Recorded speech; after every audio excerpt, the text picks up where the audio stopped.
85% வாக்குப்பதிவு ஆயிருக்கிறதாக ஒரு கருத்து கணிப்பு சொல்றாங்க. ஓட்டு எண்ணிக்கைக்கும் வாக்கு சதவீத எண்ணிக்கைக்கும் நிறைய வித்தியாசம் இருக்கும். சதவிகிதம் எண்ணிக்கை வந்தாலும் கூடும் குறையும், ஆனால் வாக்கு எண்ணிக்கை குறையாது. இதில் நிறைய குளறுபடி நடந்திருக்கு. மிஷின் சரியாக வேலை செய்யாமல் போயிருக்கு. நிறைய இடத்துல வேட்பாளர்கள் திமுக, அதிமுக, திமுக, தாவேகா, திமுக, நான் தமிழர், இது போல நிறைய இடத்துல மோதிக்கிட்டு இருக்காங்க, அடிச்சுக்கிட்டு இருக்காங்க, பெரிய பிரச்சனை உருவாக்கி இருக்காங்க. கள்ள ஓட்டு நிறைய இடத்துல போட்டிருக்காங்க, நிறைய இடத்துல விசில் ஊதி பிரச்சனை பண்ணியிருக்காங்க. இது போல நிறைய கம்ப்ளைண்ட். ஒரே ஒரு கம்ப்ளைண்ட் தான் அந்த தமிழக அரசு மேல வைக்கிறேன்.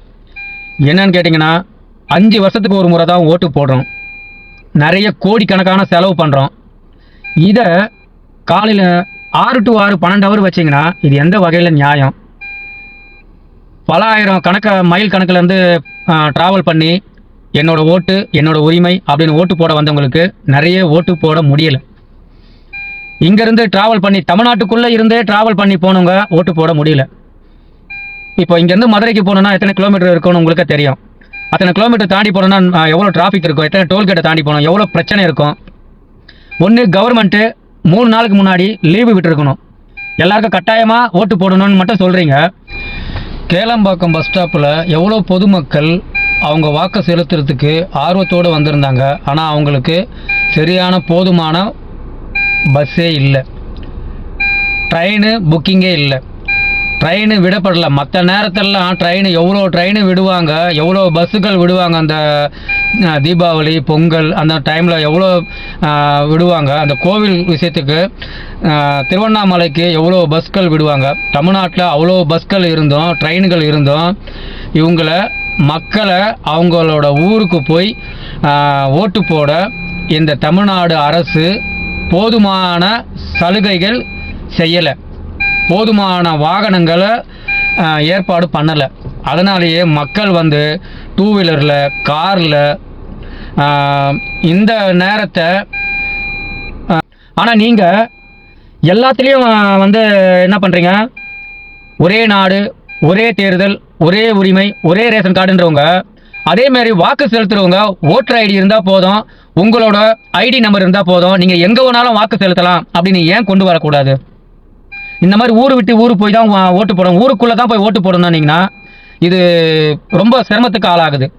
இப்போது இன்னார் வீடு, இன்னார் ஓட்டு நம்பரு, இன்னார் ஐடி, ரேஷன் கார்டு இருந்தால் எங்கே வேணாலும் ரேஷன் வாங்கலான்றீங்க, லைசன்ஸ் இருந்தால் எங்கே வேணாலும் கார் ஓட்டலான்றீங்க.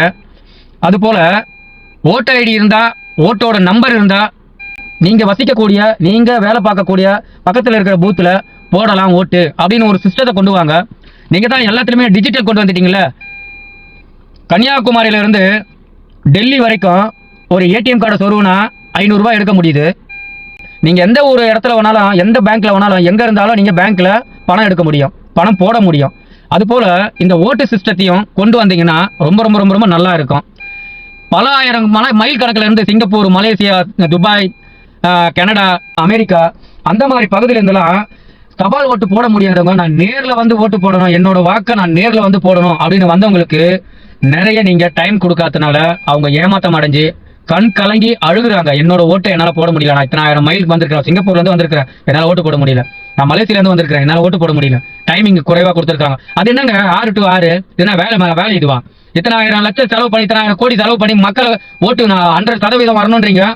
100% வரணும், அப்படி ஓட்டு வரணும்னாக்கா நீங்கள் என்ன பண்ணிருக்கணும்? அதுக்குண்டான வேலைகளை இப்போ செய்கிறீங்களா? இந்த எஸ்ஐஆர் மட்டும் கிளியர் பண்ணுறீங்களா? அது மாதிரி இந்த ஓட்டு சிஸ்டத்தை நீங்கள் இன்னும் சரி பண்ணாமல் இருந்தீங்கன்னா எப்படி? இது எத்தனை லட்சம் பேர் ஓட்டு போடலைன்னு உங்களுக்கு தெரியுமா? இன்னும் அந்த ஓட்டெல்லாம் வந்திருந்தா 85ன்றது 100% வந்திருக்குமே. வயது உள்ள மக்கள் இந்த முறை ஓட்டு போடணும்னு சொல்லிட்டு முதியவர்லேருந்து, புதிய வாக்காளர்கள்லேருந்து, இளைஞர்கள்லேருந்து, நடுத்தர வயதினர் முதல் கொண்டு எல்லாருமே ஆர்வமாக வெயிலில் நின்று ஓட்டு போட்டிருக்காங்க. அவங்களோட உரிமையை நிலைநாட்டியிருக்காங்க, அவங்களோட சமூக ஆர்வத்தை காட்டியிருக்கிறாங்க. இதுதான் வெற்றி. இந்த வெற்றி யாருக்கு போய் சேருதுன்னு பொறுத்திருந்து பார்ப்போம்.